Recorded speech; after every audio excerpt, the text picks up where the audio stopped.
Question number 3.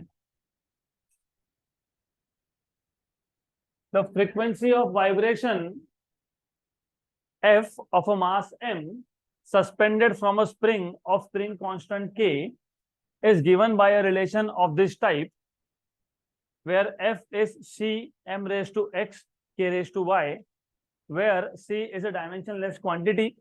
The value of x and y are.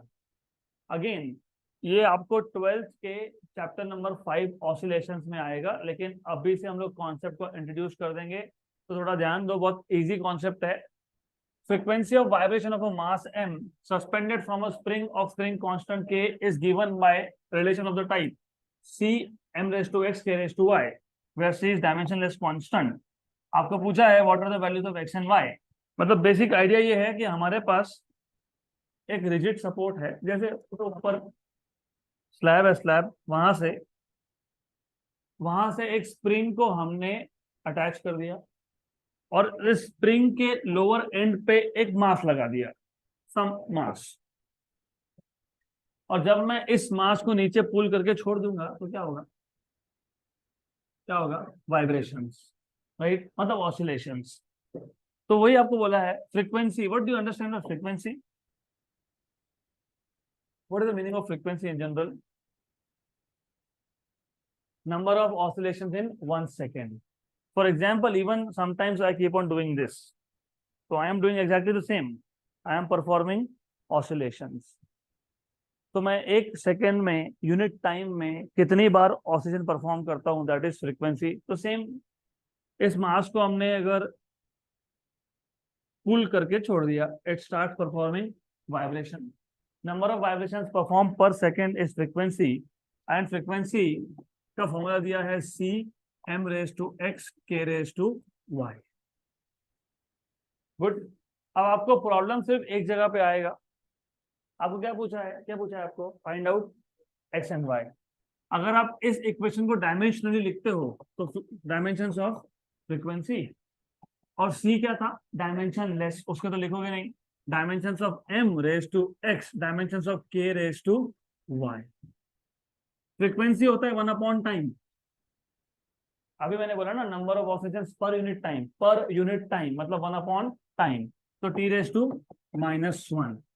तो frequency के dimensions क्या होते हैं? t raise to -1. मास क्या होता है? m raise to 1 raise to x. तुम सिर्फ अटकोगे यहाँ पे. डायमेंशंस ऑफ स्प्रिंग कांस्टेंट, और कुछ नहीं है, सिंपल है. फोर्स इक्वल टू, देखो होता क्या है, पहले तो पूरा समझ लो, अभी कॉन्सेप्ट इंट्रोड्यूस करना ही है तो फिर अच्छे से करेंगे. सपोज अगर मैं इसको स्ट्रेच करता, स्प्रिंग को स्ट्रेच कर लेते, राइट. तो इमेजिन ये था ओरिजिनल लेंथ L. इमेजिन ये जो एक्स्ट्रा लेंथ आया बिकॉज ऑफ स्ट्रेचिंग, इसको बोल देता हूं मैं h. स्प्रिंग को स्ट्रेच किया तो जो एक्स्ट्रा लेंथ आ गया, ये स्ट्रेच हुआ ना. मेरे पास स्प्रिंग था 10 सेंटीमीटर का, उसको स्ट्रेच कर लिया, अभी बन गया 12 सेंटीमीटर. तो how much is the elongation? 2 centimetre. तो इलॉन्गेशन को तुम x से डिनोट कर रहे हो. तो यहाँ पे जो फोर्स आता है, फोर्स इज प्रोपोर्शनल टू, अभी कंफ्यूजन क्रिएट मत करना, ये F कौन था? फ्रीक्वेंसी. ये F कौन है? फोर्स. तो एक काम करते हैं, इसको कैपिटल F बोलते हैं. ये जो कैपिटल F फोर्स है, अब बोलोगे फोर्स कहां से आ गया यहाँ पे? अरे ये अपने आप स्ट्रेच हुआ था क्या? नहीं. किसने स्ट्रेच किया? लोड ने, मास ने, राइट. तो आपको पता है m इंटू जी, पता है क्या होता है? वेट मतलब पता है क्या होता है? फोर्स. तो वापिस, मेरे पास एक स्प्रिंग था, अपने आप तो स्ट्रेच होने से रहा, उसके नीचे तुमने लगा दिया वेट. वेट क्या होता है? mg. और वेट क्या होता है? फोर्स होता है. तो इस स्प्रिंग को स्ट्रेच किसने किया? फोर्स ने. और ये जो स्ट्रेचिंग फोर्स होता है ना, it is proportional to elongation. जितना ज्यादा फोर्स लगाओगे उतना ज्यादा स्ट्रेच होगा. लॉजिकल है. स्प्रिंग है, नीचे 10 किलोग्राम लगा दिया मैंने, थोड़ा सा स्ट्रेच हो गया. अभी 100 किलोग्राम कर दिया तो क्या होगा? ज्यादा होगा ना. तो elongation is proportional to force. जितना ज्यादा फोर्स उतना ज्यादा इलॉन्गेशन, बराबर. ये जो प्रोपोर्शनलिटी का साइन है, ये हटाते हो तो क्या लिखते हो, क्या लिखते हो, कांस्टेंट ऑफ प्रोपोर्शनैलिटी। तो ये जो स्प्रिंग कांस्टेंट है वो होता है कांस्टेंट ऑफ प्रोपोर्शनैलिटी। लेकिन याद रखना यहाँ पे ये सी भी क्या था, कांस्टेंट, लेकिन इसी कौन सा कांस्टेंट है, डायमेंशन लेस। लेकिन ये जो कांस्टेंट ऑफ प्रोपोर्शनैलिटी आया ये डायमेंशन लेस नहीं है। अब बहुत लोगों के दिमाग में कंफ्यूजन हो रहा होगा, वो T equal to K under root of L by G, वहां तो तुमने बोला था के डायमेंशन लेस है, यहाँ बोल रहे हो डायमेंशन लेस नहीं है। गड़बड़ क्या है, गड़बड़ कुछ नहीं है। वहां पे भी कांस्टेंट को के से डिनोट किया था, वो डायमेंशन लेस था। यहाँ पे भी कांस्टेंट को के से डिनोट किया, ये डायमेंशन वाला कांस्टेंट है। कंफ्यूजन होता है तो उधर के की जगह पे कुछ और नाम दे दो, ए बी सी डी बहुत सारे लेटर्स हैं हमारे पास, तो डू नॉट गेट कंफ्यूज। वहां पे T equal to K under root of L by G, वो जो तुमने डिराइव किया था वहां पे के डायमेंशन लेस था। कांस्टेंट को हम कोई भी सिंबल दे सकते हैं, वहां पे भी के यहाँ पे भी के, लेकिन ये के डायमेंशन लेस है क्या, नहीं। कैसे पता लगा, देख लो ना, व्हाट इज के from here, F upon x. F मतलब फोर्स, फोर्स क्या होता है m1 L1, और एक्स मतलब पता है क्या है, डिस्टेंस है, लेंथ है, तो L1 कैंसल। तो के डायमेंशंस क्या आएंगे, m1 L0 T-2 हो गया।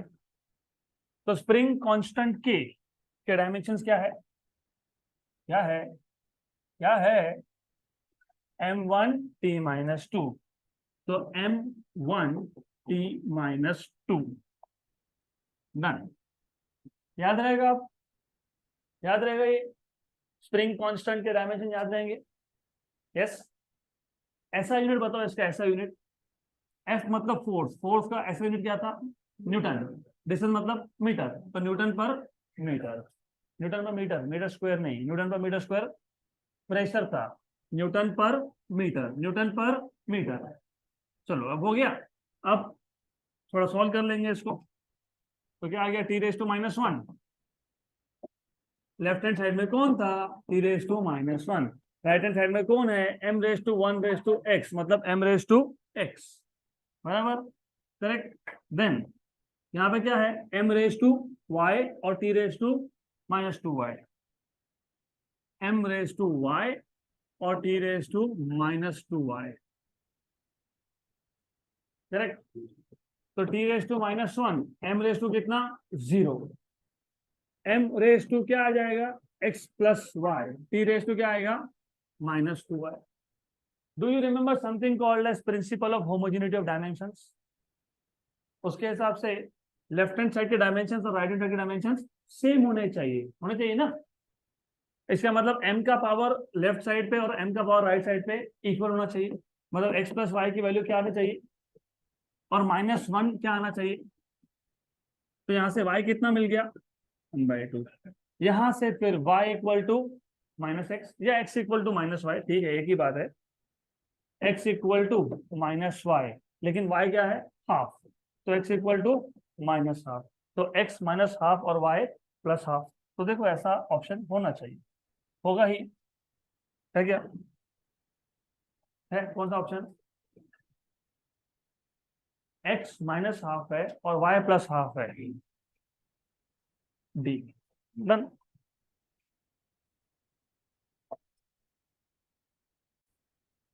चलो नेक्स्ट क्वेश्चन, नेक्स्ट क्वेश्चन। अभी अगले क्वेश्चन में कहीं तो कोएफिशिएंट ऑफ विस्कोसिटी ऐसा कुछ तो है अगले क्वेश्चन में, यस। तो पहले देख लेते हैं अगला क्वेश्चन क्या, पहले क्वेश्चन पूरा रीड कर लेंगे, फिर कोएफिशिएंट ऑफ विस्कोसिटी क्या है वो देखेंगे, वापिस वो कॉन्सेप्ट 12th में आएगा,